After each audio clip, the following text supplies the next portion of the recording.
Welcome to This Week in East Brunswick. This week, Mayor Ira Oskowski held another one of his quarterly town meetings. Kids in the Children's Summer Theater delighted audiences with their rendition of Cinderella. And on Memorial Day 1995, the township will unveil a new Veterans Monument. Vietnam vet Erwin Steinlight tells how you can be a part of it. All of this and more is coming up, including Monday night's concert at the Gazebo, a golf course made for marbles, and a bird's eye view of the new chicks and a new baby at Blooming Acres. But first, Channel 8's programming next week includes Lenore Kulik on Monday morning on Look Great, Feel Great.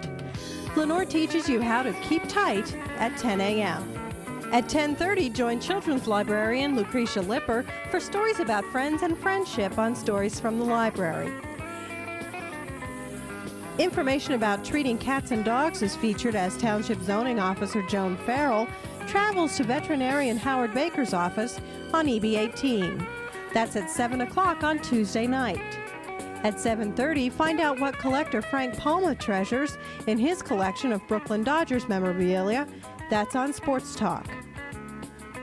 Wednesday evening, relax in front of the TV with the wonderful sounds of pianist Anna Maria Trenchi di Bottazzi on For Art's Sake. Guest host Kathleen Spadafino learns about the tragedies and triumphs of this special artist at 7:30. The Arts follows at 8 o'clock with a look at Rutgers Summerfest 1994. Join us again for This Week in East Brunswick at 7 and 8 o'clock on Thursday, and for Aging Aspects at 7:30. Patty Sullivan continues her series on children and grief. Tune in to the Channel 8 Community Bulletin Board for announcements of community events.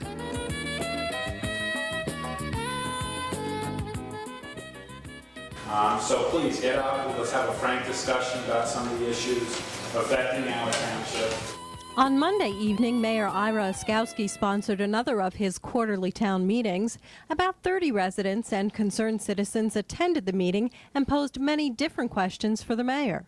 My question is, my husband and I were in Westfield on Saturday night, and we were taking a walk, and inadvertently we came upon a green Caprice with municipal plates MG 18610 and a parking sticker of East Brunswick DPS parking. It didn't have a seal on the side of the car. Sure. And it was an inspection sticker of June, so the car had to be at least a year old.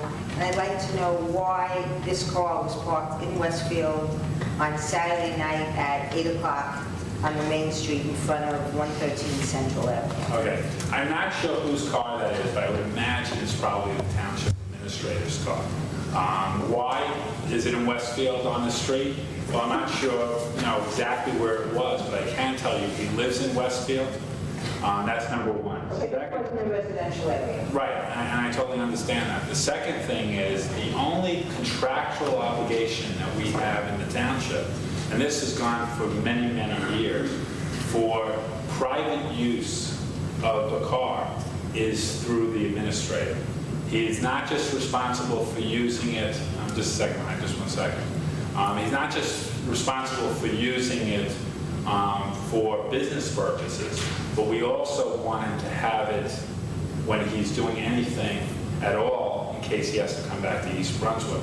This has been a contract that's been in place for a very, very long time, not just with this administrator, but past administrators, going all the way back to administrators under the Fox term. It's a contractual obligation, and it's probably the only one that I know of. I would like to know the status of my complaint with Sheldon Motors on Route 18. Sheldon Motors was issued I believe, a construction violation for some of the problems that existed at that site. For the residents that do not know, there are a couple of complaints on Sheldon Motors, and I can't say whether or not they're verified or not. But there is a flooding issue, and I believe that's your complaint, Mrs. Burke? Caused by their construction. Caused it by their construction. They were issued a violation. They are due to appear, I believe, before the Construction Board of Appeals sometime in, I think, August. And the issue about their illegal activity is going to be discussed at that time. One of the residents that neighbors the Osage Cemetery. I have a couple of questions about this. Since the last meeting we were at, was reviewed by the planning board, there's been a tremendous amount of action in our backyards where Mr. Mueller is cutting down a tremendous amount of trees a lot faster than we have done in the past. That's a good question, because number one, I have to admit that I didn't hear of that concern before. I didn't realize he was taking down trees. You know the whole situation over there. The planning board of the township rejected the mausoleum in that area. And this is just repeating it for many people that don't know. And it's our understanding that this may eventually result in litigation with the township.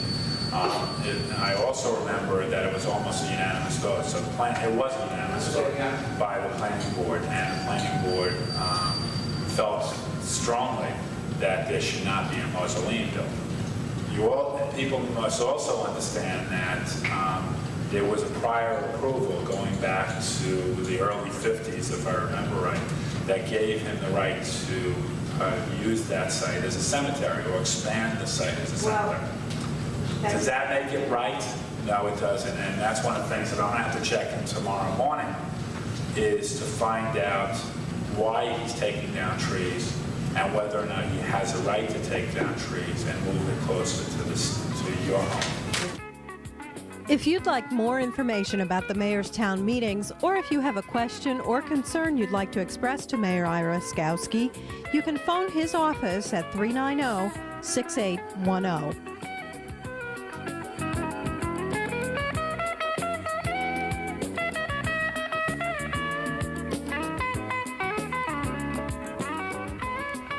My name is Erwin Steinlight, and I am a resident of East Brunswick for 17 years. I am a Vietnam veteran who served in Vietnam from June 1966 to July 1967. I really appreciate the effort the veterans groups, the township staff, and the East Brunswick politicians are doing to plant together a long overdue monument for our town.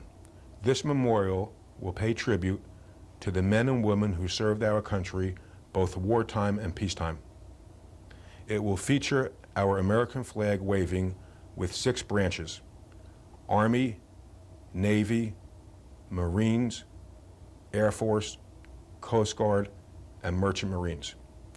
It will feature much more, and all this will be in a special park setting so all our residents can visit and reflect. Vets have sacrificed to give us freedom and peace. It's very important that you help generously. Your support will be greatly appreciated, and when you pass by this, you'll feel good that you helped make this happen. It will be a place that will be visited and revisited for years. This monument will be dedicated on Memorial Day, 1995. Thank you very much. Celebrating and exploring New Jersey's past, its people, and promise. This is the Middlesex County Cultural and Heritage Commission. Sharing cultural diversity, or new pathways in music, dance, literature, folk, and visual arts. More than 250 years rediscovering who we are through award-winning exhibits and workshops. Ethnic traditions preserve our way of life, from the harmonies of South America to the expressions of native people, encouraging the promise of our future and opening the doors of artistic expression to enrich all our lives. Television and publications, information on our projects, or 153 commission-funded programs. As Middlesex County grows and changes, we're a vital resource for an exciting future. Over 100 kids participate in Children's Summer Theater each year. This week, under the direction of Elliot Taubenslag, the young actors and actresses performed an interesting rendition of the classic Cinderella. In this version, Cinderella's family is the Rumplebumps, and she has 9 terrible stepsisters instead of the 3 in the original. The audience, made up of kids from the township's summer recreation programs, was delighted by the talented actors and the dazzling musical pieces. Next week on This Week in East Brunswick, you can see scenes from The Golden Goose, a new original play produced for Children's Summer Theater.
Captain's log, stardate 177.3, rounded to the closest of a point.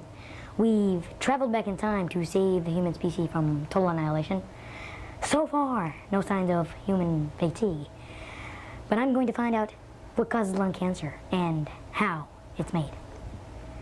Me and Spock will be traveling back to the year 1994. Scotty, can you get this thing to work? Man, we're down to our last cigarette. Let's go get some more. Captain, the youths are intaking toxic chemicals through a paper apparatus. What does that mean, Spock? They're smoking. Hey, who are you? I'm Captain James C. Kirk of the Starship Enterprise, and this is my fearful person, Spock. And why are you guys here? We're here to stop you from smoking. And give me some good reasons why I should stop smoking. First of all, it's highly illogical. It causes you to get lung cancer, and it gives you yellow teeth. Man, that ain't enough. If you have yellow teeth, girls won't go out with you. Oh man, you funky future dudes sure know your stuff. I'm gonna tell the rest of the gang about this. Spock, we've saved humanity again as we know it. We'll be traveling back to the year 177.3. Scotty, can you get this thing to work? I'm giving her all she got, Captain. If I give her any more, she'll blow.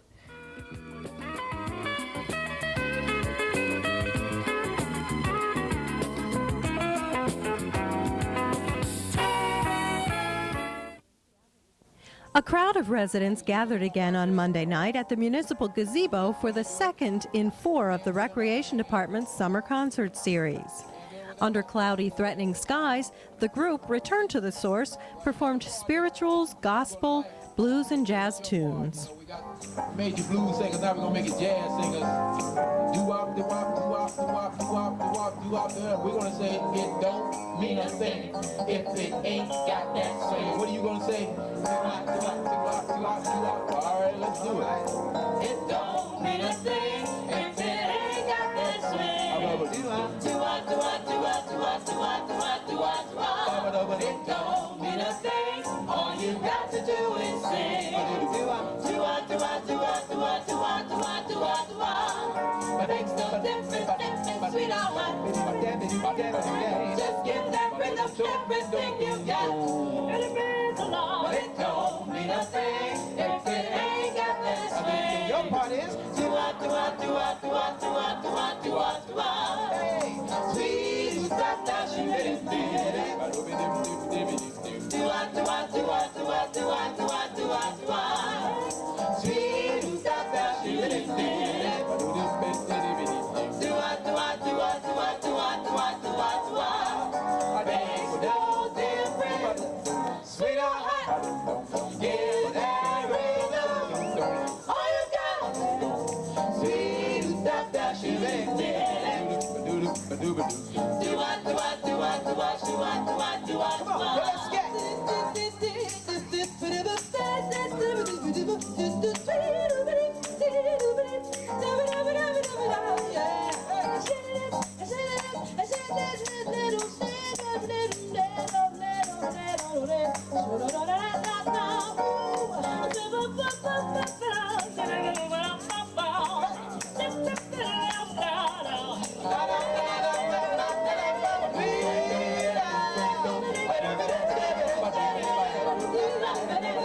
On Monday, July 25th, the country group Eagle Creek performs at 7 p.m. And on Monday, August 1st, it's rhythm and melody of African, Caribbean, Latin, and American cultures with the Spirit Ensemble. For additional information about the summer concert series, call the Recreation Department at 390-6797.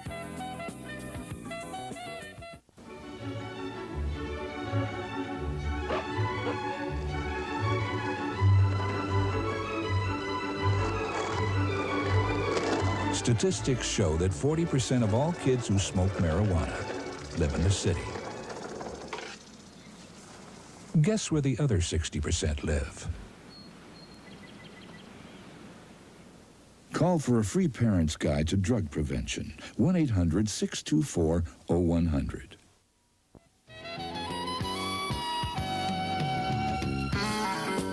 We have all kinds of new additions here at Blooming Acres. We need to replenish our flock of chickens, so we have a number of very interesting little creatures here. This is a white-crested black Polish chicken, and she's like Mimosa, who has been famous here at Blooming Acres before. Hey, Tosh! Tasha, come take a look. Come here. Come here. See? You want to look at this one? She's got a little poof on her head that'll turn into a huge pompadour of white feathers. This one is about 2 weeks old, and she's kind of in teenage mode right now, so she's looking a little scraggly. But she also has a pompadour on her head, and she has extra toes on her feet. And she is going to be all black with just black and white on her head. This little gray one, she's about 2 weeks old also, and she has, notice she has the beginnings of feathers on her feet and legs. Now this is just your typical leghorn chicken, but she's awfully pretty, and this is one of the younger ones. She's only a week old. And we have one other new addition to Blooming Acres. This is TJ, and he's our newest farmer, and he kind of likes the chickens too. Do you like this one, TJ? Is that nice? Join us here next time at Blooming Acres. Isn't he cute?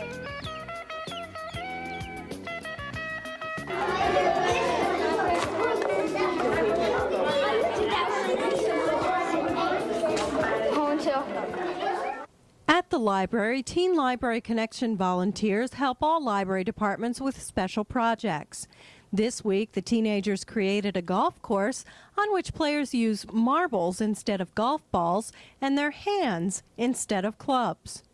The course was set up in the library meeting rooms and was open for younger kids to try out their golfing skills.